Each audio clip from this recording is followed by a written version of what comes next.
Hi, everyone. This is Christine Thompson with the CT team at Baird and Warner here for another week of updates on the Naperville market. So I'm going to skip right to it, start screen sharing with you so that way you can see all the awesome information that I have for you this week. All right, so here we are, and I'm going to just get this rolling for you. So thank you for joining me. I do this every week in case it's the first time you're watching it. I use Naperville as my guinea pig, I'll call it, to compare week over week what's happening in the market. Now, if you're watching this or when you're watching this, and if there are certain pieces of information that you are interested in for a different market, just DM me on my social media or give me a call or a text. You got my phone number right there. And I'll always have it on my background here too during the show. And if you can't stay for the whole show, just know that I always save these and upload them into YouTube within about 24 hours so you can watch them there. Okay, so getting started, this was what I showed last week. It was what happened. I like to just do a big picture view of what's happening in Naperville. And we saw a prior week, we have 57 new and 75 under contract. And let's see how it's compared to this last week. We had 73 new and 85 under contract. So it got a little bit softer, still more contracts going, homes going under contract than new homes coming on the market. And for those of you that are new to the show, when I say new, what this means, this new is that agents will either put a brand new home on the market, or they might cancel a listing and then put it back on right away so that it has the new status. So I wouldn't say that it's 73 unique homes that are coming on the market, but it's probably pretty close. It wouldn't be half or anything like that. But the point is, probably less than 73 coming on the market. We know we have 85 that went under contract.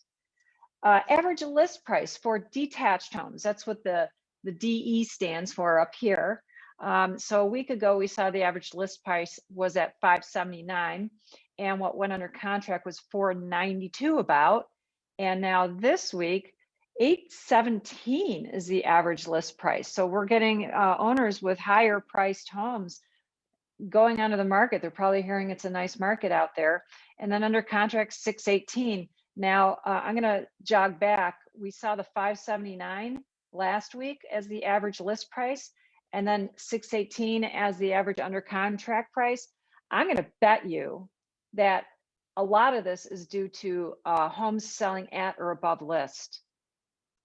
All right, so just want to pause there. So you heard that.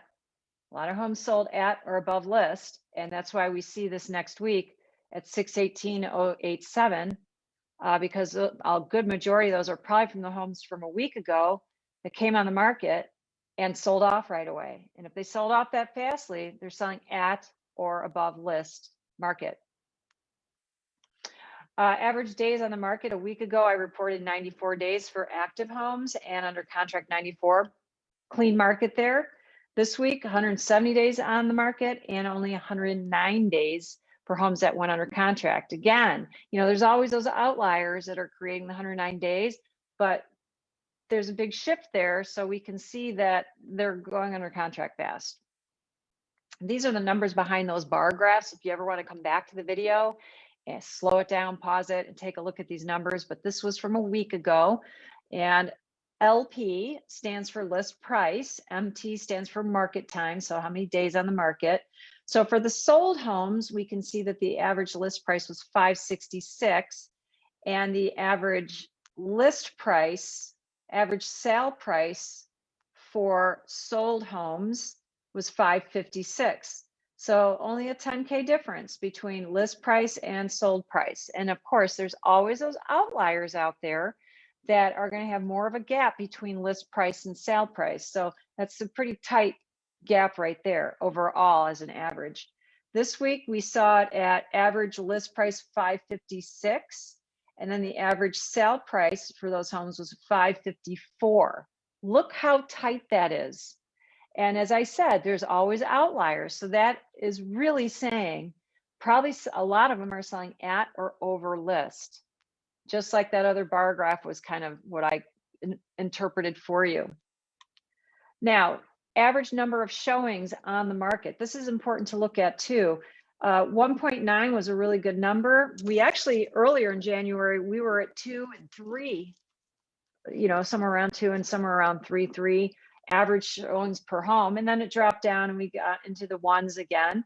And then it went down a little bit here, picked up a little bit now in mid-February, picked up, and it's continuing to pick up.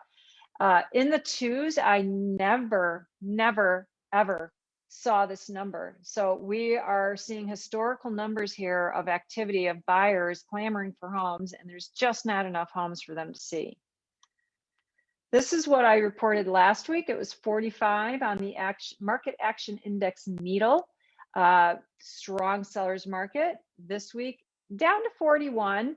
That's more technically in the slight seller advantage category, but that's still a really good number and way better than I ever saw in 2020. So we're still rocking it out here in Naperville. And then average interest rates, what's happening out there for you buyers and sellers. This is important for you to pay attention to in case you become a buyer when you sell your house. And it helps you know that what's driving the buyers out there. These interest rates are, I like to call it cheap money. Okay, so a week ago I reported 2.8 for the conventional fixed and 2.71 for the FHA. And this week conventional went up a little bit, and the FHA that went up a little bit as well, from 2.7 to 2.87. So creeped up a little bit, you guys. And pull out any of those charts, and if you need one, let me know, to see what the difference is, just a quarter point, how that's going to change your monthly budget. And if your budget can't change, that means your principal has to accommodate for the change in interest rate. And now you're talking about a lower priced home you have to shop. And the home prices are going up. So it's really, really crucial that you get out there and shop for a home. Find an agent that can find you private listings quickly, so you're not missing out on those. Also, I do have a special system I use for my buyers, so they're hearing about it real time the moment it comes out the gate, not just the active listings, but the private listings. So you really want to have that leg up over the other buyers so you can get in there if possible and make an offer on a home even before it goes live on the market. Could save you money. All right. Last slide I have for you. I just wanted to pull this up, like what's happening in the US, and it's broken down by state to see how has the inventory changed year over year in the United States per state. And we are at 35.8 in Illinois. So it's down almost 36% less inventory. And we know this is probably going to be the majority of Chicagoland area, where most of the real estate happens in Illinois. So that's a huge difference in inventory from last year. And we still got these great rates. So, I have buyers talking about saying, well, I'm going to wait a week, or not a week. I'm going to wait until this frenzy dies and wait for more inventory to come on. And I might have said this last week, but I just got to say it again for you buyers. If you're going to be waiting until the summer or something, one, we don't have a crystal ball to know what's going to happen with interest rates. We saw it creep up just a little bit. That's going to change your number. But more importantly, all these contracts that are going through right now, they are going to get appraised probably, because if an agent shows the appraiser multiple offers, that cannot be ignored by an appraiser. It's a demonstration of the market. These homes are probably going to get appraised out and closed. And now we have all these new comps at much higher prices. So I don't see where you're thinking the home prices are going to be better if you wait.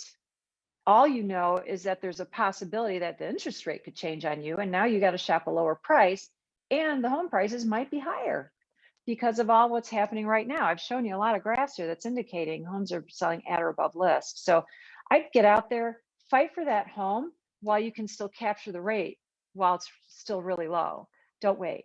Okay, that's my professional advice to you if you're watching this real time, or I guess at any time in the future and things are happening like today. Again, if you need information about your own particular market, if you're thinking of selling or buying, give me a call. I'd be happy to provide you more deeper information if you need that. My name again, Christine Thompson, as you can see on the screen. Really appreciate you tuning into the show. And more so, I appreciate you sharing it with other people so they can learn about it and get true information on what's happening out there in the market instead of just relying on neighbors, friends, and newspapers. And because that may not be correct. I'm pulling everything from the MLS. Okay, so it's really accurate information, not and I don't skin the cat a certain way. This is just how it is, all big numbers. So I hope you appreciate the information. I hope you find it useful. And if you have additional questions or need any assistance, obviously, please call or text me or reach me through my social media. You guys all have a fantastic day. And I hope you can join me next week. Take care. Bye bye.